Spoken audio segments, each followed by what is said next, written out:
좀 삶의 질에 영향을 끼칠 수 있는 일을 하는 간호사가 되고 싶었었어요. 기술직렬에서는 대방고시학원이 유명한 편이라고 느꼈고 후기도 좋았어서 제가 모의고사 보러 오기 전날에 교수님 만나는 꿈을 꿨습니다. 인강으로 얼굴은 뵙지 못했지만 너무 감사하다는 말을 전하고 싶습니다. 안녕하세요. 저는 이번에 간호직 지방직 공무원에 합격하게 된 합격생입니다. 저는 메이저 병원에서 임상 경력이 있고 병원에서 사무직 업무를 했던 경험이 있는 간호사입니다.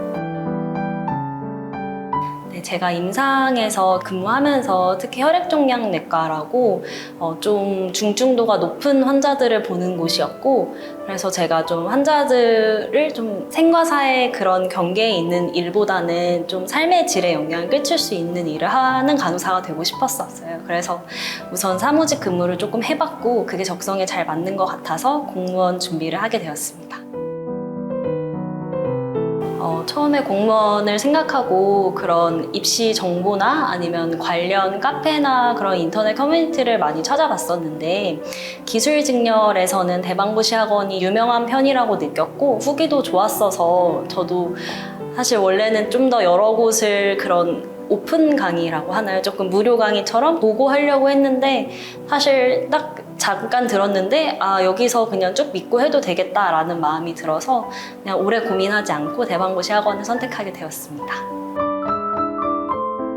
수험 기간은 필기 기준으로 하면은 만 6개월 정도 공부를 했고 열심히 했던 것 같습니다.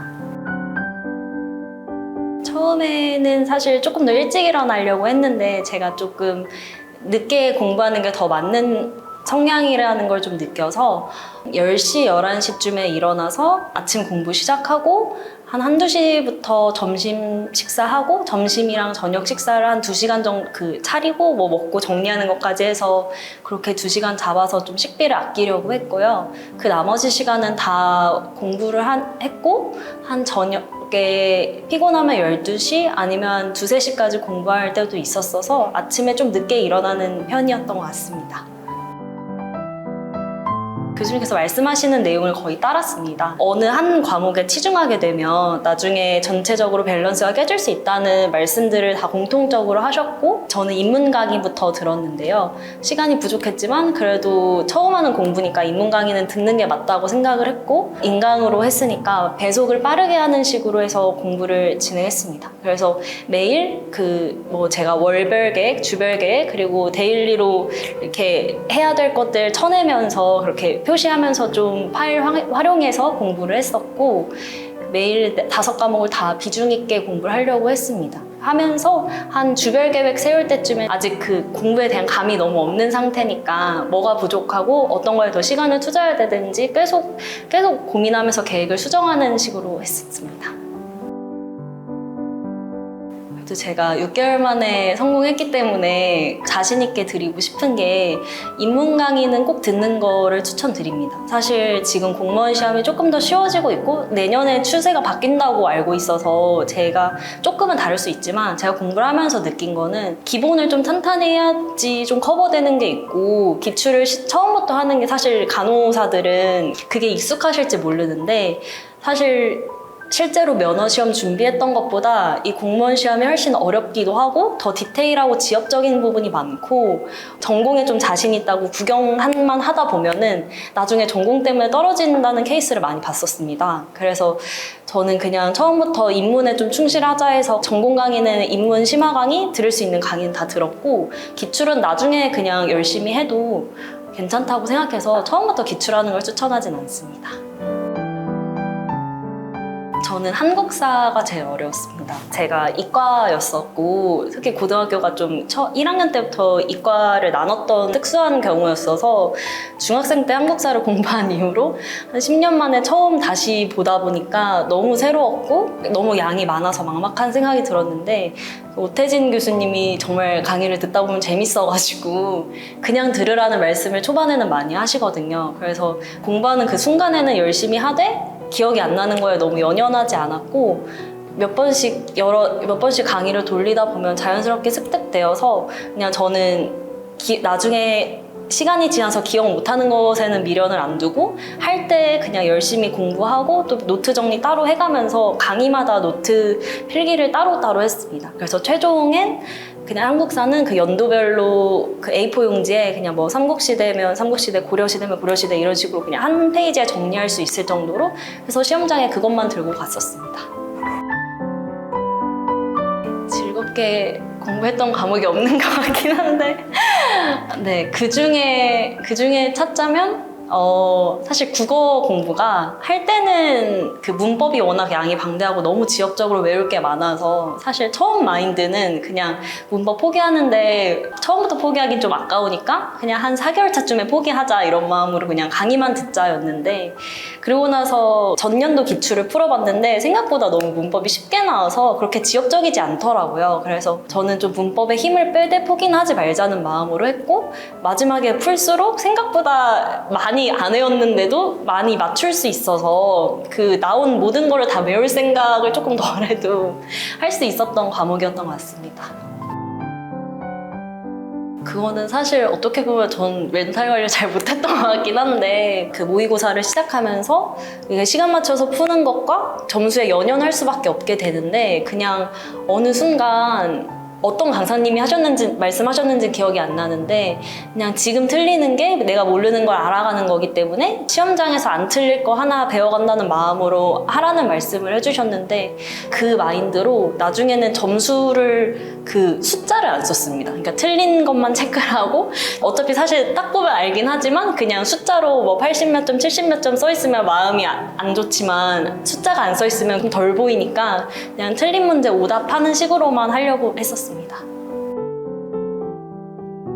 네, 있습니다. 제가 그 작년 12월에 공부를 시작했던 거여서 사실 진도 메꾸기가 너무 바빠서 좀 한 4월쯤에 모의고사를 한번 봐봤는데 그때가 아직 기출을 다 안 했을 때 모의고사를 먼저 풀어봤는데 그게 오히려 너무 멘탈이 흔들리더라고요. 그래서 원래 4월, 5월, 6월 정도 3번을 보고 월별 모의고사를 보고 시험을 보려고 했는데 그냥 5월 거는 아깝지만 과감하게 포기를 했고 6월 모의고사 때 특히 도움을 많이 받았던 것 같습니다. 현장 분위기가 그대로 있었고 또 처음 시험을 보는 경우는 꼭 모의고사 응시를 해서 답안 마킹하는 그 집에서 하는 거랑 또 많이 다르기 때문에 그 시간에 맞춰서 같은 수험생들과 앉아서 하는 그게 되게 의미 있었던 것 같습니다. 인강을 들었던 사람이어서 모의고사 끝나고 그 자습실에서 공부할 수 있는데 거기서 그냥 오답 정리하고 그 실강 듣는 분들이랑 잠시 공부했던 그게 저한테는 되게 큰 자극이 되어서 좋았었습니다. 그 면접 준비하는 거는 우선 다른 유료 강의에 도움을 받았던 것도 있고 책을 구매해서 조금 추세를 파악하는 식으로 공부했던 것도 있었고 그 스터디를 모집할 수 있는 그런 방법들이 있습니다. 커뮤니티 통해서 스터디 모으는 게 좀 더 생각보다는 쉬웠던 것 같고 다들 필요하시기 때문에 그걸 하는 과정이 어렵진 않았던 것 같고 저는 처음 준비할 때는 간호직이니까 간호직끼리 해야 된다가 강했는데 막상 붙으니까 저희가 그 합격자가 많지 않아서 너무 경쟁자 같다는 생각에 되려 다른 직렬들과 했던 게 저는 더 도움이 됐던 것 같습니다.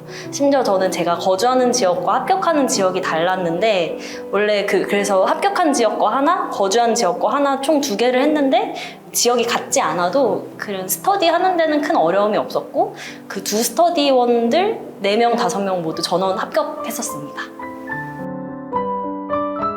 그 간호사로서 사기업 면접을 많이 봤던 사람으로서 뭔가 다른 사기업과 공무원의 면접을 준비했을 때 그렇게 다르지는 않았던 것 같습니다. 우선은 되게 검정색의 다플 면접 복장을 입고 계시고 조금씩 헤어스타일은 달랐던 것 같은데 사람들이 다 그렇게 있으니까 오늘 중압감은 있었지만 막상 들어갔을 때 면접관님들은 되게 따뜻하게 얘기해 주시는 것 같고 저도 이렇게 좀 늘 아이스 브레이킹을 좀 해주시고 얘기하실 때도 조금 이렇게 공감해주는 멘트를 해주시면서 질문을 해주셨고 제가 면접을 우수를 받아서 합격을 한 케이스인데 면접관이 친절하셨던 거지 제가 답변을 정말 잘했다고 생각은 못했는데 그래도 다행히 주신 거 보면 저희 면접 준비하면 막 미흡병이라고 내가 미흡받아서 떨어질 것 같다 이런 얘기를 단톡에 진짜 많이 하시는데 생각보다 면접을 너무 쫄지 않고 가셔도 될 것 같습니다.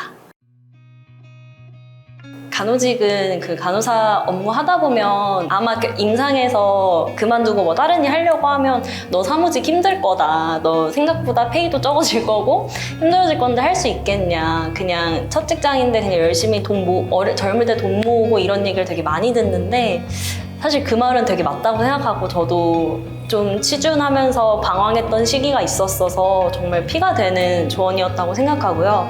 그래서 저는 계약직으로 업무를 좀 해봤고 이게 저의 적성에 맞다는 걸 알고 공무원을 준비한 케이스여서 사실 페이적으로도 줄을 거고 하지만 삶의 질은 올라갈 거고 그중에 본인이 뭐가 더 좋은지는 본인이 잘 판단하시고 너무 쫄지 않고 시작하셔도 될 것 같습니다. 제가 인강을 들어서 제 얼굴은 모르시겠지만 저는 교수님들 얼굴을 정말 많이 뵀었습니다. 우선 선해국어 하셨던 전선혜 교수님은 이제 이건 알아야죠 하시는 게 되게 비수에 꽂힐 때는 많았는데 또 그것 때문에 좀 더 자극을 받아서 이건 살짝 문법 파트를 버리려고 했던 순간에 그래도 이건 해야 되나 라고 흔들렸던 게 많아서 그게 결국 국어 점수를 잘 받는데 되게 도움이 돼서 감사하게 생각합니다. 그리고 해더진 교수님께서는 그냥 인강으로 봐도 되게 선하시고 착하신 느낌이 많이 나셔서 그리고 이거 모르지만 알긴 해야 되는데 그래도 모를 수 있어요. 약간 이런 결로 끝까지 말씀해 주셨던 게 좀 그 전선혜 교수님과는 좀 다른 식으로 또 치얼업이 됐던 것 같아서 그게 또 감사했고요. 오태진 교수님한테는 진짜 사실 제가 모의고사 보러 오기 전날에 교수님 만나는 꿈을 꿨습니다. 진짜 마음으로 한국사가 너무 불안했는데 진짜 재밌게 풀어주셔서 그리고 은근히 이렇게 튼튼하시게 또 이렇게 할 수 있다고 독려해 주시는 한마디 한마디가 너무 좋아서 저는 공무원 준비했던 친구랑 그거를 제가 인강을 영상으로 찍어서 공유한 적도 있었거든요. 그런 응원하시는 말씀을. 그래서 지금처럼 재밌게 잘 수업해 주시면 더 많은 합격생을 배출해 주실 수 있지 않을까 싶습니다. 인강으로 얼굴은 뵙지 못했지만 너무 감사하다는 말을 전하고 싶습니다. 대방고시 화이팅!